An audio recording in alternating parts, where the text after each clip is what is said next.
Ou não é ele que torna ouro? Ele mesmo, né? Bem, então vamos começar.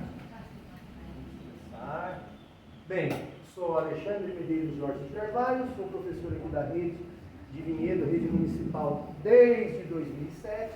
Fui estagiário em 2005 e 2006, estagiário da educação física, não ganhava nada, ficava lá na quadra com os professores, é onde mais se aprende. E já dei aula também no SIC, na Darcy Brisk e na integração. Como que eu vou me descrever? Dos 5 anos de idade, tinha o costume de ficar desenhando animaizinhos, desenhando super-heróis, colecionando aqueles super-heróis pequenininhos de plástico, soldadinhos, animaizinhos, desde os 5 anos de idade. Apaixonou-se por futebol aos 8 anos, infelizmente, logo depois que terminou a Copa de 82. Gostaria de ter visto a Copa de 82, vamos dizer assim, ao vivo, mas não estando lá, né? Mas acompanhando. Olhou para outros esportes aos 10 anos de idade. Em 1983, eu tinha 9, já dei uma olhada no Pan-Americano. Em 1984, assisti aos Jogos de Los Angeles, vi o Ricardo Prado ganhar a medalha de prata, Joaquim Cruz ganhar a medalha de ouro, o vôlei perdia a medalha de ouro lá contra os Estados Unidos. Perder não, né? Ganhar a medalha de prata, porque aquele timaço dos Estados Unidos não tinha jeito.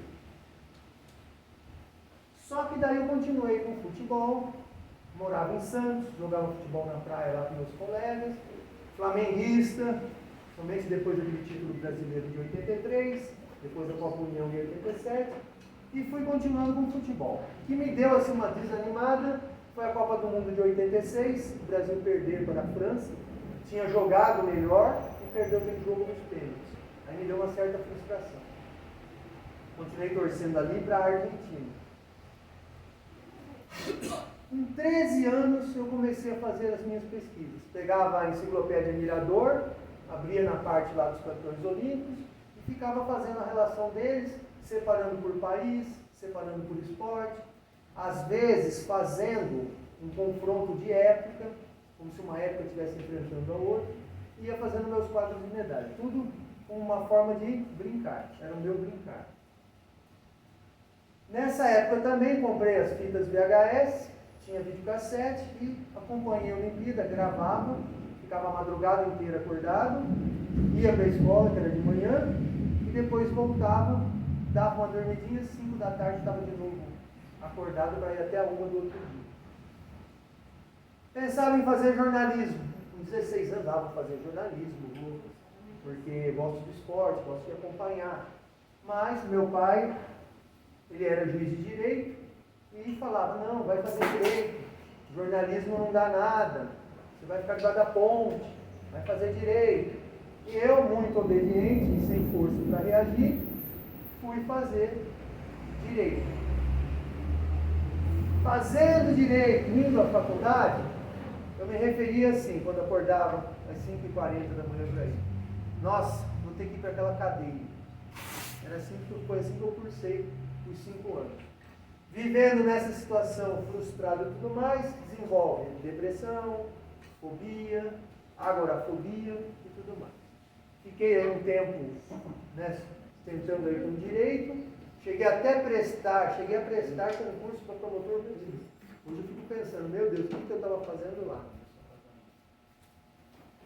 Aos 27 anos eu ressuscitei, porque tive um acompanhamento de um psiquiatra e ele, em 2 meses, me colocou livre.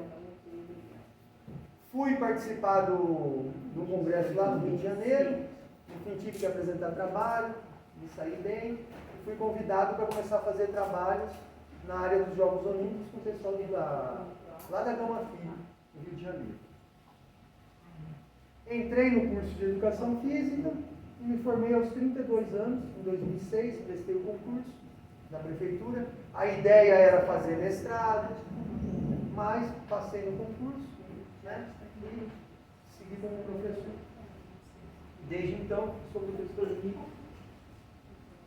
em Vinhedo. Mas o amor pelo esporte, pela pesquisa olímpica, continuou e adquiri, aliás, canalizei minha compulsão também para colecionar livros.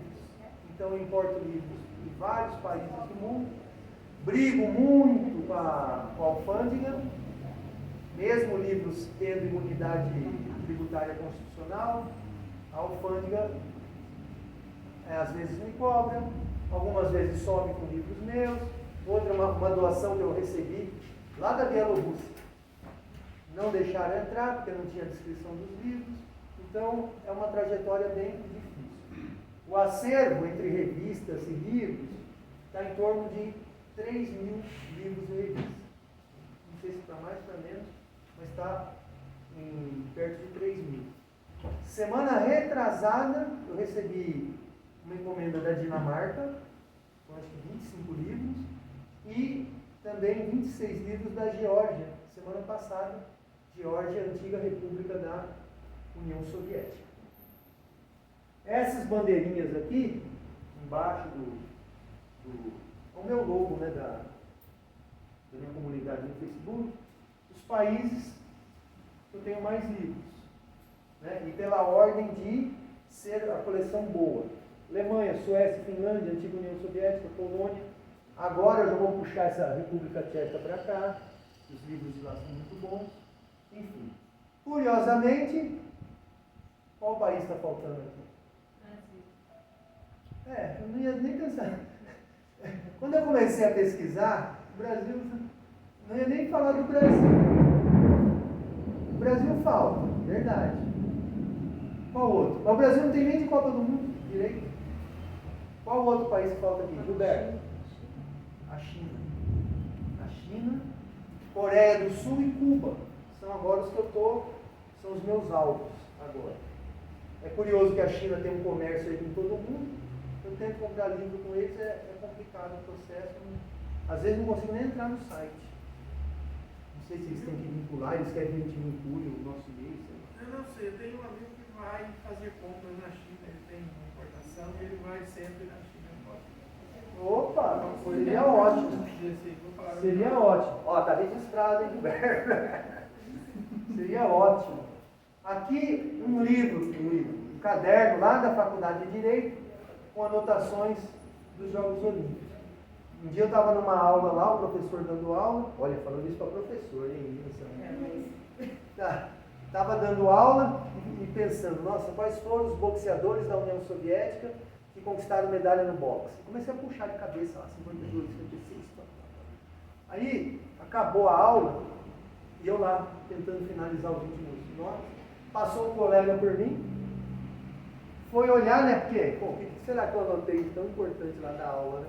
Olha que ele olhou, ele viu aquele monte de nome soviético, ele olhou para a minha cara assim, ó, fez assim, e saiu fora. Então eu não falava que eu pesquisava, entendeu? Ficava na minha. O pessoal mais chegado sabia.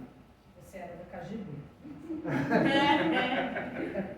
Aí seria igual o Putin, seria presidente da Rússia? Isso. Então, na Mirador, quem foi a minha primeira fonte? Eu pegava os resultados, separava por país e ia fazendo minhas tabelas. Esse livro aqui é a Barça, de 1972, o livro do ano, que tem o resultado dos Jogos de Munique, dos campeões.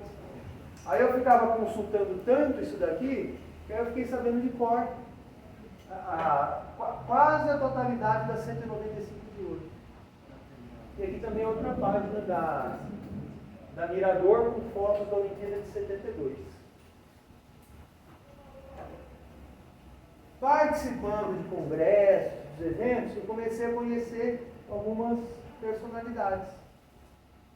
Nelson Todic e Roberto Maluf, que são professores lá no Rio Grande do Sul. O Todic é presidente do Comitê Olímpico Brasileiro Pierre de Coubertin. Núria Puig, do Comitê Olímpico Internacional. A Mauri, que foi medalhista olímpico em 84 e 92 com a seleção de vôlei. Aurélio Miguel, campeão olímpico em 88, bronze em 96 do judô. Tetsuo Okamoto, falecido Tetsuo Okamoto, medalha de bronze nos 1.500 metros da Olimpíada de 52. Manuel dos Santos Júnior, bronze no 100 livre, também nos Jogos de 1960. Ostapenko, que era o treinador, né, foi treinador da Daiane dos Santos. falecido agora, treinava a equipe soviética. Esse dia foi o que eu apresentei no meu primeiro trabalho lá no Fórum Olímpico do Rio de Janeiro, 26 a 28 de julho. Exatamente dia 27 de julho. Só que eu não sabia que eu ia apresentar. Eu estava esperando, já tinha acontecido outras palestras. Eu estava esperando, e eu falei, deixa eu ver quem vai apresentar agora. Aí estava meu nome lá para apresentar. Eu não tinha nada preparado, tinha só meus rabiscos. E o pessoal com PowerPoint, tela, aquela coisa toda. No fim acabou dando certo, o pessoal gostou. Porque quando você começa a contar a sua vida, as pessoas vão, às vezes, um pouco se identificando, não sei. Aqui é a época de Santos, quando eu pegava a minha camisa da Argentina e ia jogar bola na praia. Né? Teve um jogo uma vez, viu, que a gente segurou lá e tal, um senhor que estava no jogo falou assim, vocês ganharam, falaram com o meu time, vocês ganharam por causa do Passarela aí atrás. Passarela aí que segurou o jogo. E aqui uma apresentação no Fórum Olímpico 2004, que eu relacionava o Milon de Crotona, que foi campeão de luta na Grécia Antiga, com os campeões da atualidade, na luta livre e greco-romana. Bem, fiz até uma arte para falar de arte. Jogos Olímpicos da Era Moderna, conteúdo de arte. O que eu peguei para falar de arte? Falei, vou ficar falando do atleta para o pessoal de arte. Eu tenho que dar alguma ideia, apresentar imagens para eles, com os alunos deles, desenvolverem algum trabalho.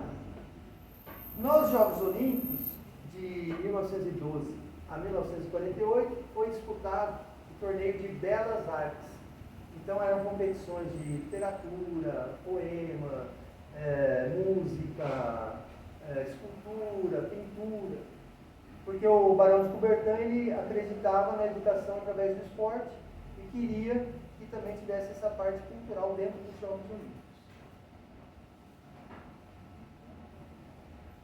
Aqui o Pierre de Coubertin, né, o Barão de Coubertin, Pierre de Frederic, o Barão de Coubertin, Belas Artes nos Jogos Olímpicos, só que os trabalhos teriam que ser inspirados no esporte e não poderiam ter sido publicados anteriormente e teriam que ter uma certa originalidade.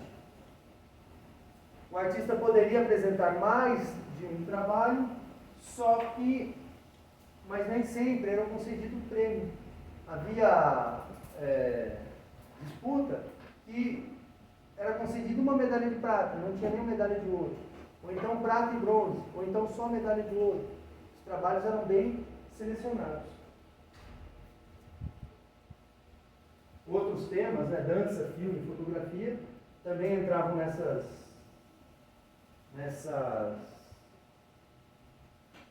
realização dos eventos, das festividades, só que não valiam medalha.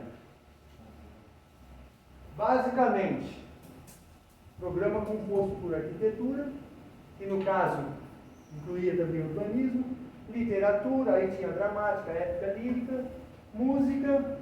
Em 36 fizeram a divisão de orquestra instrumental solo e sonora, coral, aliás. Pintura, que aí desenhos de arte gráfica, pintura também inclui aquarela, impressão e gravura, e escultura, que nas competições de estátua e também para relevo de medalha.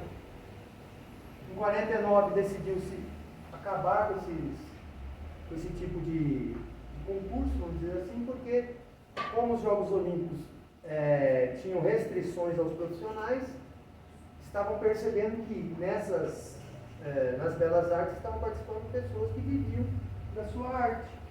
Então, natural, né, que vivesse da própria arte. Só que, mesmo tendo essa exclusão das belas artes, o Comitê Olímpico Internacional incentivou cada organizador dos Jogos Olímpicos, paralelamente ao evento esportivo, desenvolverem atividades culturais e artísticas. Vamos lá aqui. Já em 1912 começam as premiações. Deixa eu só ver um negocinho aqui. Está pegando, ó? Não. Pronto, eu vou ficar lá, porque para mudar a tela. Pronto. Já em 1912, no concurso de escultura, o Walter Williams, que era um atirador, conquistou medalha de ouro com essa obra. Um americano trotador, né? The American Trotter.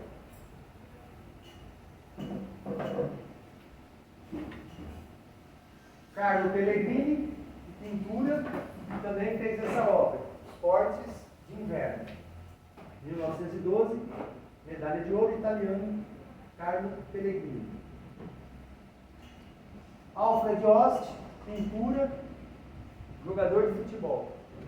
Conquistou medalha de bronze, belga, 1920 já.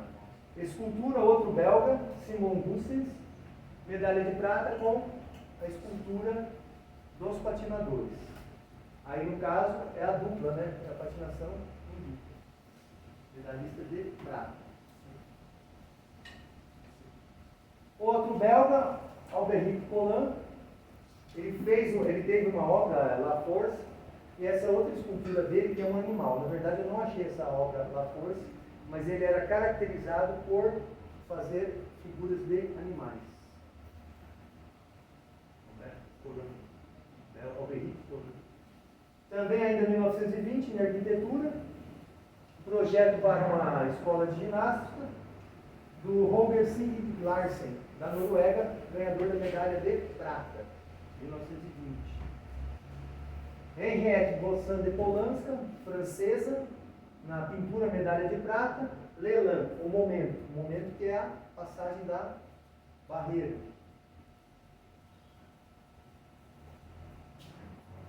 Já em 1924, nos Jogos de Paris, nado no Liffey, que é um rio ali da Irlanda. Medalha de prata na pintura, Jack Butler Yeats. Está dando para ver? Ou está dando reflexo? Escultura, ainda em 1924, medalhas dos esportes. O francês, o Claude Léon Mascot. Então, ele faz o quê? Utilizando figuras de animais, aqui nesse círculo tem as modalidades. Então, o peixe é o nadador, aqui não está meio que voando. Aviação, aviação, o pássaro, ginástica, aqui utilizou um babuíno, o coelho para a corrida e o grilo para o salto. Uma ideia bem original. O boxeador, uma escultura do Jean-René Gauguin, dinamarquês, nome francês, mas dinamarquês. Medalha de bronze para essa escultura. Na pintura, o Jean Jacobi, de Luxemburgo, o escanteio, retratando a ação dos jogadores de futebol numa cobrança de escanteio. Pintura, os patinadores, aqui o holandês, o Johan van Hel. A Holanda tem como característica, é um país tradicionalíssimo na patinação de velocidade, que é a corrida de patins no gelo. O que acontece lá? Os rios, no inverno, eles ficam congelados, eles viram rinques de patinação. E aqui o Van Hel fez a obra dele em cima disso. Mesmo a Holanda, na época, não sendo uma potência na patinação de velocidade. Ela começa a ser potência nos anos 1960. Van Hel com medalha de ouro. Aqui o grego, Constantinos Dimitriades, descobre o finlandês, conquistou medalha de ouro no prêmio de escultura. Na época, os campeões olímpicos do disco eram os finlandeses. Tinha o Armas Starkey, o Albert Niklander. Então, ele pode ter se inspirado nesses finlandeses campeões olímpicos. Einar Mendal Rasmussen, da Dinamarca, medalha de prata em arquitetura. Aqui é uma piscina, na cidade de Polerup. Arquitetura, projeto arquitetônico. Conquistou medalha de prata com esse projeto.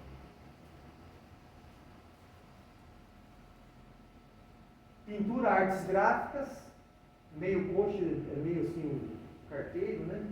Medalhista de bronze, Max Bauer, da Alemanha, também 28. Outra escultura, estátua, boxeador, Paul Landowski, lembra que foi também essa escultura que concorreu numa Olimpíada anterior, e ele foi um dos que projetaram o Cristo Redentor aqui no Brasil. Paul Landowski da França. Então ele ajudou, quando eu olhar o Cristo Redentor, né, quem projetou estava participando lá dos Jogos Olímpicos nas Belas Artes. De novo, Jean Jacobi, pintura, desenho, rugby, conquistou também medalha de ouro. Medalha de bronze na pintura, desenho, Diane, que aí no caso é o nome da obra, e é o polonês Władysław Skotilas. Polonês, medalha de bronze. Escultura em relevos e medalhões, as medalhas projetadas pelo Edwin Greenauer, da Áustria. Estamos ainda em 1928. 1928, escultura, medalhas e relevos, o Christian van der Hoff, medalhista de prata. Olha a medalha que ele projetou. Nem sei se é certo falar projetou. Punhou. Pintura, 1928, a Laura Knight fez os boxeadores. Uma sem pintura e outra pintura. Foi medalhista de prata por essa obra. Pintura também, o Cavaleiro Vermelho, o Isaac Israels, da Holanda, conquistou medalha de ouro na categoria de pintura. 1928 ainda, pintura, patinagem, ou seria patinação, o alemão Walter Klein ficou com a medalha de bronze. Acho interessante que temos desenhos que parece que é só no lápis ali, né? E outros com tinta, então eu não entendo, né?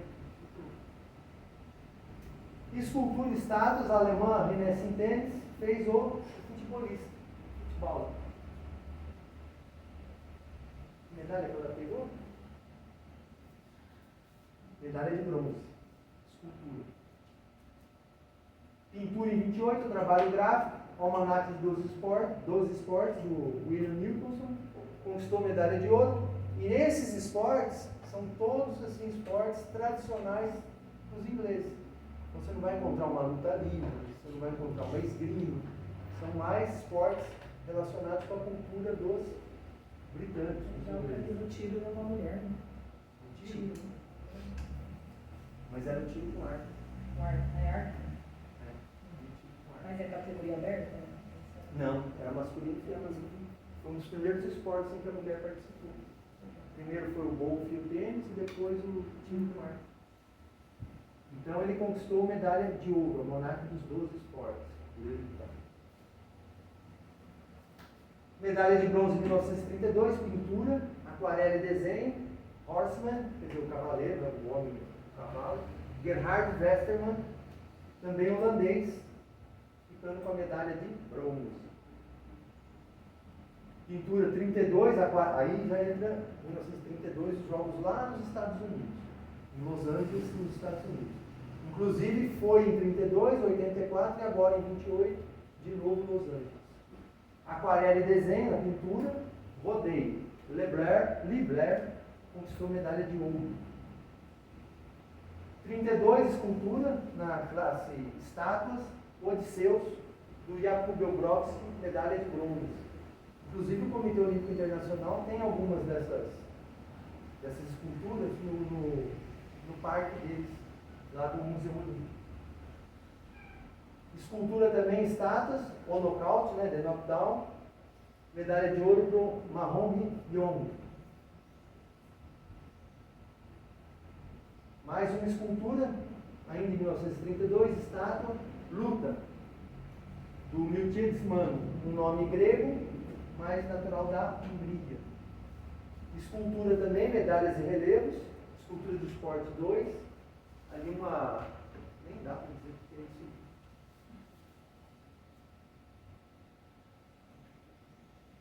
Parece até egípcio. Depois você estuda isso. Tá bom. O Józef Krukowski, medalha de ouro por essa obra. Polonês. Pintura e impressões, leg scissors, que seria tesoura de perna. O Joseph Golickin, medalha de ouro também. Ali está tentando aplicar um golpe, uma chave com a perna, na perna. Né? Pintura também em 32, impressões. Narciarzi, quer dizer esquiador em polonês. A Janina Konarska, medalha de prata por essa obra. Escultura, medalhas e relevos, o Lindbergh, aliás, a medalha de Lindbergh, medalhista de prata, o Frederick McManus, Estados Unidos também. 32, pintura, o lado do mar de Arild, do David Walling, da Suécia. Categoria pintura. A luta também pintura, obra da Ruth Miller, medalhista de prata. Que era muito tradicional lá nos Estados Unidos a luta livre, né? Eles chamavam de cat, pega com coberto. Agora, o concurso de Belas Artes nos Jogos de Berlim, 36, que foram os Jogos Olímpicos que os nazistas utilizaram para fazer a propaganda do regime deles. Arquitetura, campo esportivo do Reino, do Reich, a obra desses dois, o Werner March e o Walter March, não me lembro se são irmãos, ficaram com a medalha de prata no prêmio de arquitetura. Escultura, medalhas do hipismo. Josué Duton, medalhista de bronze, belga. Arquitetura, projeto arquitetônico, estádio do esqui, o Hermann Kutschera da Áustria conquistou medalha de ouro. Isso aqui é um local onde faz o salto de esqui. Faz aquele salto na rampa. Pintura, arte gráfica comercial, a Rosa Placar, que foi uma disputa de um campeonato mundial, e ele fez a propaganda, o Alex Diegelman, medalha de ouro também por essa arte gráfica comercial. Já em 36 eles ampliaram o número de obras que poderiam, o número de opções, né, as divisões de obras. 1936, a pintura, desenhos e aquarelas, os 4 esboços para frescos do italiano Romano Dazi. Ele 4, tentando ali pegar, um fazendo um salto, outro fazendo salto de vara. 1936, o japonês, o Sujaku Suzuki, desenhos e aquarelas na pintura, uma corrida clássica no Japão. Eles com aquela vestimenta parecida até com samurai.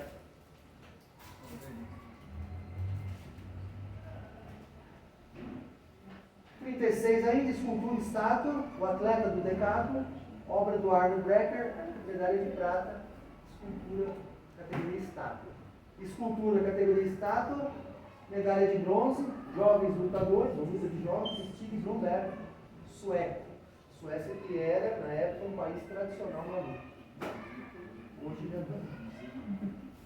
1936, escultura, estátua, Sup Driver, seria um motorista mal-humorado, o Farc Vignoli, medalha de ouro. Ali na parte da manhã eu falei que era um remador, né? Mas não é motorista. Né? Tá. Se tivesse assim. 36, escultura, os relevos, o Emil Sutter, alemão, medalha de ouro, nessa obra que são os barreiristas. Hurdlers e ficou os barreiristas. Escultura também, ainda em 36, relevos, palco, seria o jogo ali com a bola, a luta pela bola, Józef Krukowski, da Polônia. Outro japonês, na pintura, o Rock em gelo, medalha de bronze, Ryuji Fujita, também fez. Eu acho curioso que os dois desenhos japoneses parecem que têm uma característica diferente. Eu não sei dizer o quê, né, mas em relação aos outros, são diferentes. Pintura em 36, corredores na linha de chegada, uma obra do Rudolf Eisenmenger, medalhista de prata austríaco. Arquitetura em... Aí já entramos na última Olimpíada que teve as Belas Artes. O projeto arquitetônico Skisprungschanze auf des Obertsee, que é a pista do projeto da pista de salto de esqui na Áustria. E essa pista aqui em Obertsee é bem famosa, abriga as competições do circuito mundial. Adolf Hoff, da Áustria, medalha de ouro. 48 ainda, pintura e artes gráficas, artes e ofícios, um pôster do campeonato de ciclismo, quer dizer, artes também entrando nessa parte de pôsteres. O Alex Digelman conquistando medalha de prata. Pintura e estátua, a nadadora, né, na Deus, o Hubert Vincennes Interlancês, escultura. Também, de novo, escultura, estátua, medalha de ouro. Romagem acho que é homenagem, né? Romagem. A Link, do Gustaf Nordahl, da Suécia. Outra escultura, estátua, The Stag. Stag é um movimento da patinação artística. Então aqui a escultura está retratando, né, a estátua, está retratando o movimento, esse movimento Stag. Medalha de prata por Chintamoni Carr. Pintura e arte gráfica em gravuras, a piscina de natação, né? O Albert de Carry conquistando medalha de ouro. Bem interessante esse desenho dele.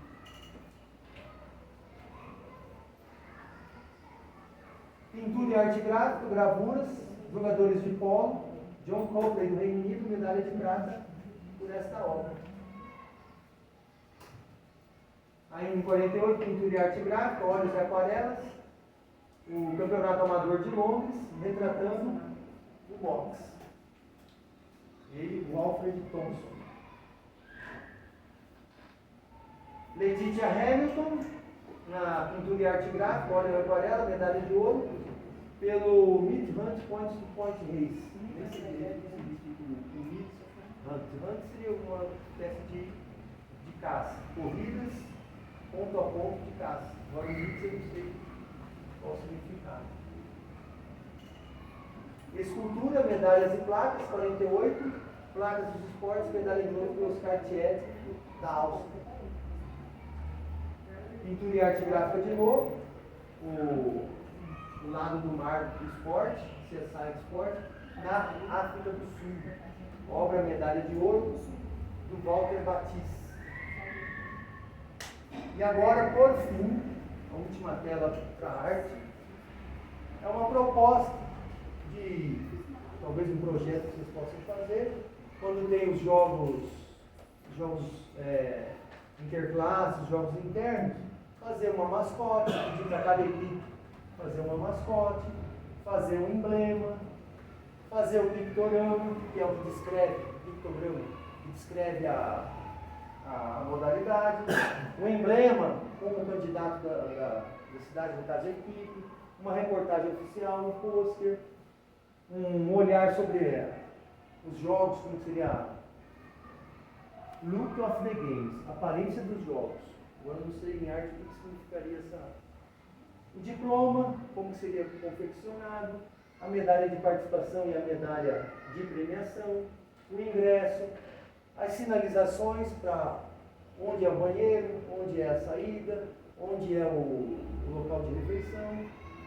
Aqui o tipo de letra, o tipo de grafia para se utilizar, capa dos manuais explicativos, aqui uma conjugação de cores, não sei o significado dessa tonalidade.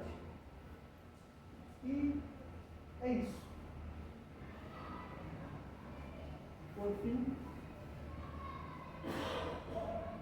muito obrigado. Aqui, Olympic Books, minha comunidade no Facebook. Alexandre Carvalho, Projeto Bendigo, é meu canal no YouTube. Porque Projeto Bendigo, bem é Biblioteca Esportiva Mundial. JEP, Jogos Esportivos Permanentes. O meu propósito era conseguir comentar cada campeonato, cada disputa internacional e nas várias modalidades. Só precisa de tempo, né? Tempo e dedicação exclusiva. Só. Não é o meu caso, por isso ainda está projeto.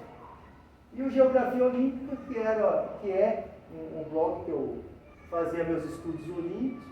Na época da Olimpíada, a hora que eu ia publicar, eles tiraram do ar, por ter o Olímpico, possivelmente. Então já estou pensando em mudar para a Geografia do Esporte. Então aí eu vou sair fora vou deixar a palavra olímpica para o COI explorar. Deixa o COI explorar. E o contato, para mandar nesse e-mail. Prefiro usar o meu e-mail porque aquele do Edu lá é meio, fica muita coiseira lá. Então, pronto, arte é isso que tinha para falar. Agora você começou a história, já começou a história. Não, mas Aí quando daqui uns 20 minutos a gente faz um intervalo. Deixa eu renovar suas aulas. História. Renovar o quê? Suas aulas.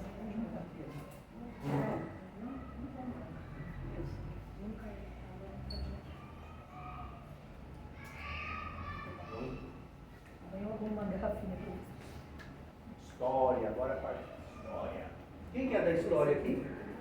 Além de Gilberto?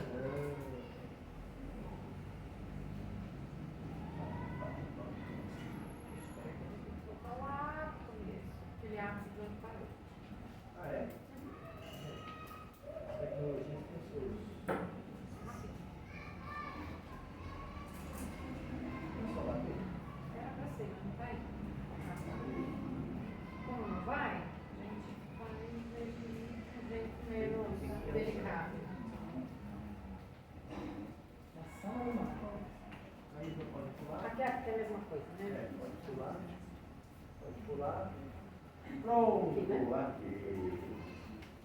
Bem, nessa parte de história, os Jogos Olímpicos refletindo as mudanças e conflitos mundiais, foi parte do meu tema do TCC, da conclusão da faculdade. O meu TCC deu 214 páginas. E aí o presidente da banca lá, o Wagner Moreira, que era lá da Unicamp, ele falou, olha, isso aqui não é um trabalho de TCC, isso daqui não é uma especialização, isso daqui é um mestrado pronto. Vá para a área de mestrado e educação física agradece. Só que aí, eu tinha esse plano.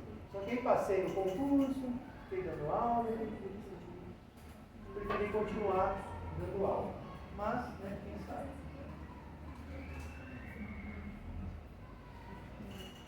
Só um negocinho que está pegando direitinho.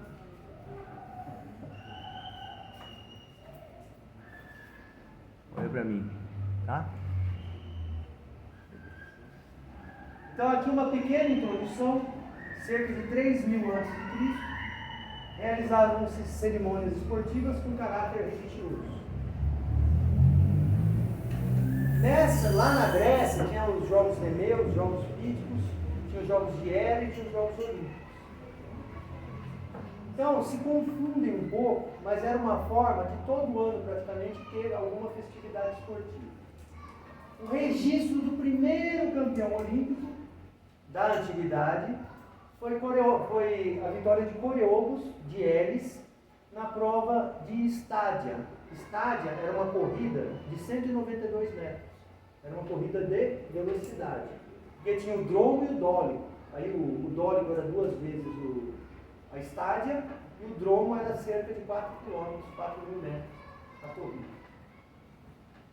Os Jogos Olímpicos, os grandes campeões, diziam que, talvez seja um simbolismo, o campeão, quando ele voltava para a cidade dele, eles abriam um buraco no muro da cidade, ele entrava e depois eles fechavam de novo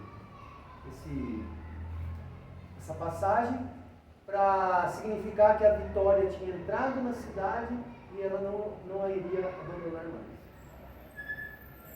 O que aconteceu com os Jogos Olímpicos? Os Jogos Olímpicos foram sofrendo aí uma certa decadência, atletas começaram a aceitar pagamento para representar outras cidades e também já nesses anos depois de Cristo, começaram a ver como um evento pagão, começaram a enxergar os Jogos Olímpicos como um evento pagão.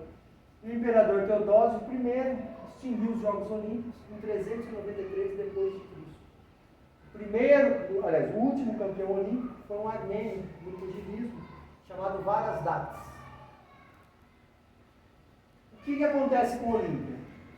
Terremotos acabam soterrando a cidade e, com isso, preservando aquele sítio. E depois, o Richard Chandler descobriu o local da antiga Olímpia. Depois dele, arqueólogos alemães continuaram os trabalhos de escavações e toda essa descoberta de Olímpia, do passado olímpico grego, das festividades esportivas, acabaram empolgando um pedagogo, um historiador chamado Pierre de Frédéric, que era o Barão de Coubertin. O Barão de Coubertin acreditava, como os gregos, na antiguidade, os gregos eram o lema, mens sana in corpore sano. O Pierre de Coubertin acreditava na educação através do esporte. Com isso, vendo esse passado grego ressurgindo, ele resolveu tentar reviver os Jogos Olímpicos. Aqui, a cerimônia de formação, em 1894, do Comitê Olímpico Internacional. Aqui o que é o governo. Em 1896, surgem os primeiros Jogos Olímpicos da Era Moderna. O primeiro campeão olímpico, James Connolly, dos Estados Unidos, venceu a prova do salto triplo, saltou 13,71 metros e se tornou o primeiro campeão olímpico da Era Moderna. Vamos dizer que é o coreógrafo da época da atualidade. E o George Averoff, um milionário grego, doou 1 milhão de dracmas para a construção do estádio Panathinaiko, onde foram disputadas as competições de atletismo. Então, já aqui, a primeira identificação de um financiamento privado para os Jogos Olímpicos, já na primeira edição olímpica. Inclusive, esse estádio Panathinaiko foi usado para a entrada, para a chegada da maratona nos Jogos Olímpicos de 2004, quando Vanderlei Cordeiro de Lima conquistou medalha de bronze. Em 1900, Paris, os Jogos disputados na França, resolveram fazer a organização conjugada com a Feira Mundial à disposição. Só que o que aconteceu? Os eventos acabaram se misturando, ficou difícil identificar o que era evento olímpico, o que não era, porque teve competições para profissionais, competições para amadores, então foi um verdadeiro caos. Inclusive, falam que teve gente que participou e nem sabia que estava competindo numa edição de Jogos Olímpicos. Alguns aspectos da organização. Não houve uma pista de atletismo, as competições foram realizadas no Bosque de Bolonha, e aqui uma cena do lançador de disco fazendo o lançamento. Muitos lançamentos acabavam atingindo árvores que estavam pelo local. Inclusive aqui, ó, tem até uma sombra. Possivelmente tem árvore do outro lado. Agora que eu olhei, eu vi a sombrinha ali. Nesses jogos também, aqui, ó, aqui, 2 corredores na chegada da prova de 60 metros. Também corrida no gramado, lá no bosque. Nesses jogos tivemos a primeira participação feminina e a primeira campeã olímpica, Charlotte Cooper, do Reino Unido, venceu o torneio de tênis. Outra campeã foi Margaret Abbott, Estados Unidos, no golfe. Então esses jogos de 1900 transcorreram assim com um verdadeiro caos.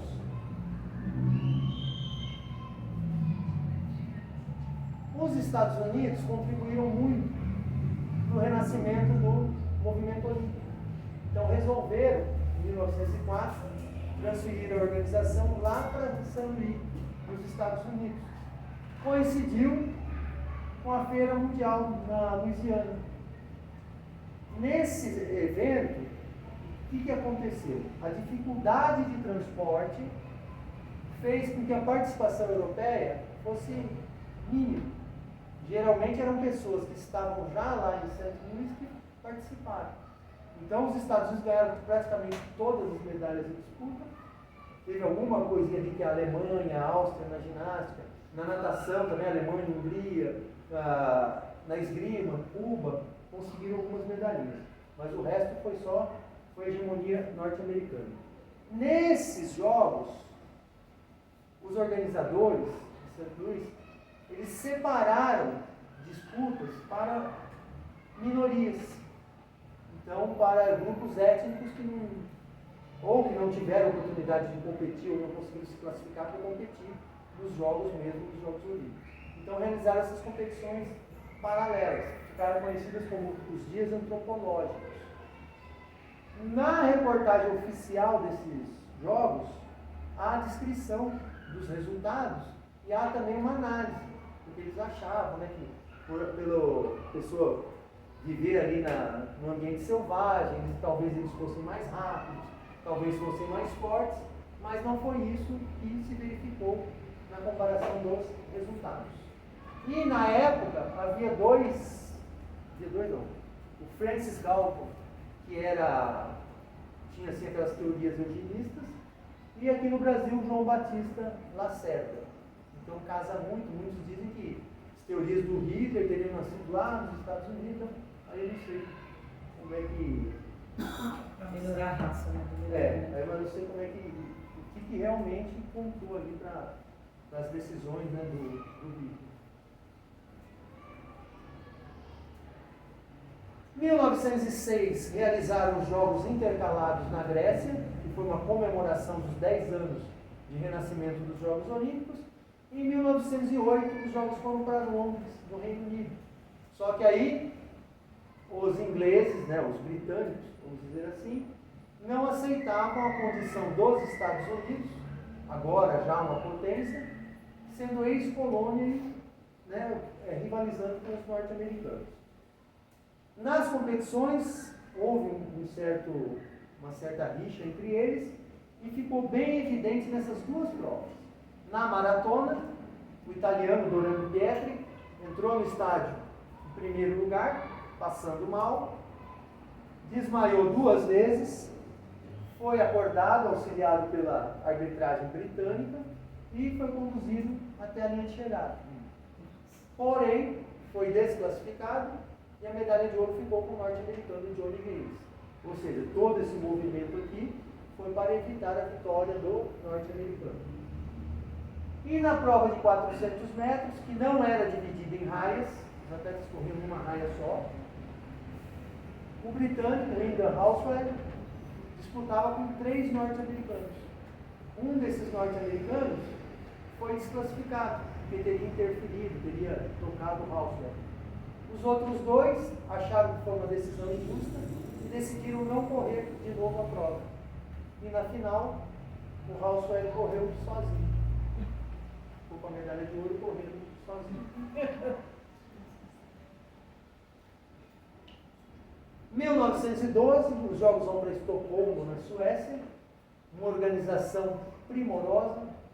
Só que, por exemplo, o torneio de boxe não foi realizado porque a Suécia não admitia a prática do boxe no país naquela época. Fora isso, os jogos foram perfeitamente organizados, serviram de modelo para os organizadores futuros, e foi aqui que surgiu também a questão do profissionalismo. James Thorpe, ou Jim Thorpe, como eles dizem, venceu as provas do pentatlo e do decatlo. Professor, E o rei da Suécia? por que não era permitido boxe, uma questão moral assim, ou Era uma política do país, de achar muito violento. Mas... O que é, né? Existe um pesquisador olímpico que chama Bill Mellon. Ele publica os livros, ele faz estudos de cada Olimpíada. E ele é cirurgião também. E ele fala que por ele o boxe seria excluído do programa olímpico, porque causa muita lesão cerebral. Então, eles têm essa visão, né? E o boxe também, com a forma como o boxe foi se desenvolvendo através da história. Exemplo disso, o nosso Maguila, o Éder Joffre, uma série. o próprio Mohamed Ali. Mohamed Ali, uma série. Eu não sei o que poderia... Por exemplo, o boxe olímpico agora tirou a proteção, né? E eles falam que a proteção prejudicava. Sempre a proteção é melhor. Agora eu não sei que estudo que foi feito nesse sentido. Então existem países que proíbem determinadas modalidades. Por exemplo, você não ia ver, às vezes não é nem proibir, desestimula, vai. Você não ia ver numa Alemanha Oriental tenista. Por exemplo, a antiga Iugoslávia, depois que acabou tudo, começou a aparecer um monte de esporte. Antes não, ficava só ali, restrita a canoagem, luta, alguma coisa no atletismo, esporte coletivo demais, polo aquático, handebol, basquetebol, era futebol, o próprio futebol da Iugoslávia, era o foco deles. Agora, lógico que a Suécia aí deve ter olhado a história do boxe mas depois pôde. Inclusive a Suécia tem medalhistas olímpicos. Né? Não tem medalha de ouro ainda, mas tem medalhistas. Pergunto uma questão pela origem social do boxe, né? Que não é um esporte de elite, né? Não tem uma raiz. Porque por isso essa pergunta sobre esse viés moral assim, porque surgiu lá no Egito, produção, né? lá na Índia, né? O pugilismo, as artes marciais de uma forma geral.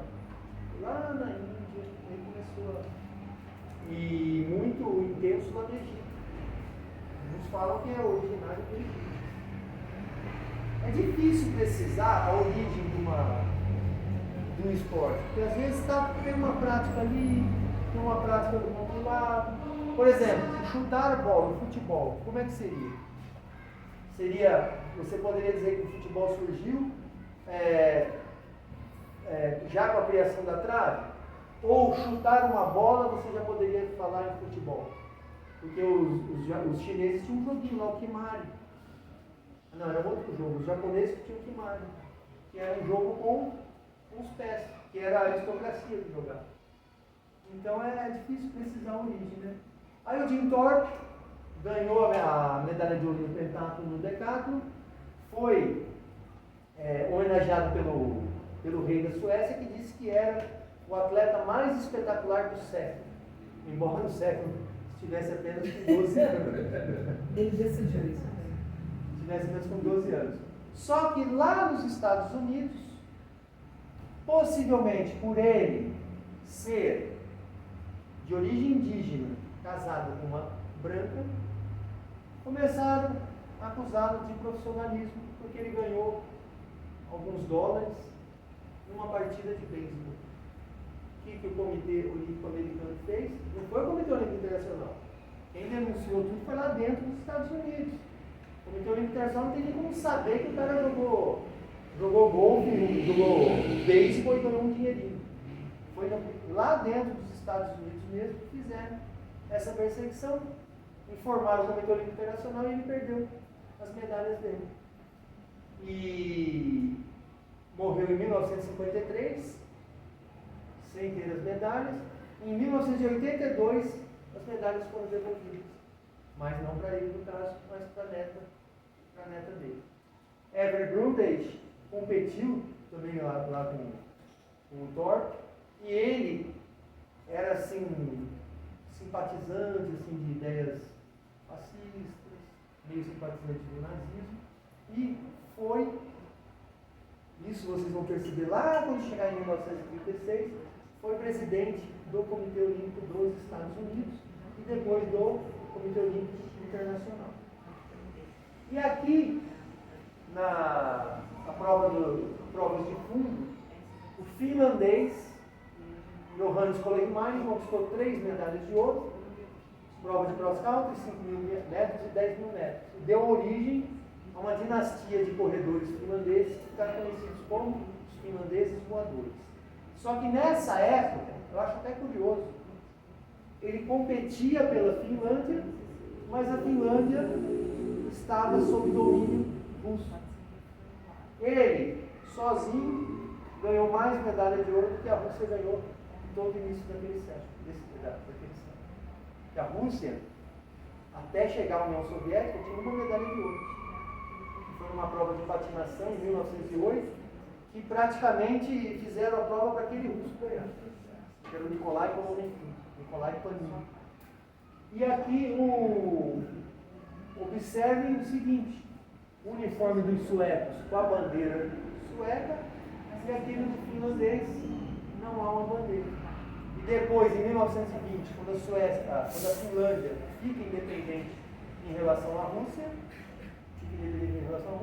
aí a Finlândia também adota a bandeira do uniforme, que foi a Revolução Socialista lá de 1917, né, bolchevique, que acabou de certa forma dando uma liberdade para a Finlândia, e virou uma bagunça a Rússia ali, né?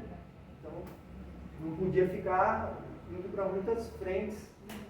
Na verdade, na Primeira Guerra Mundial, a Rússia, quando saiu da guerra, entregou, que hoje é Letônia, Estônia e Finlândia, para a Alemanha, para se retirar da guerra no armistício, né, quando os bolcheviques assumiram o poder, encerraram a guerra. Eles deram isso aí como espólio de guerra para a Alemanha. Ao final, a Alemanha derrotada teve que reconhecer a independência de tudo isso. Dos três, porque os três. Quatro. Estônia, Letônia, Estônia e Finlândia. Ah, Finlândia, verdade. Os quatro. Porque depois eles continuaram competindo independentes. Tanto que em 1920, o primeiro campeão, Alfred Neuland, levantador de peso da Estônia, foi o primeiro campeão olímpico da Estônia. Em 1920, levantador de peso. Aí o Kolehmainen iniciou a dinastia dos finlandeses voadores. Vamos fazer o intervalo? Opa, beleza. 4 horas. A gente volta rapidinho, 20 minutos.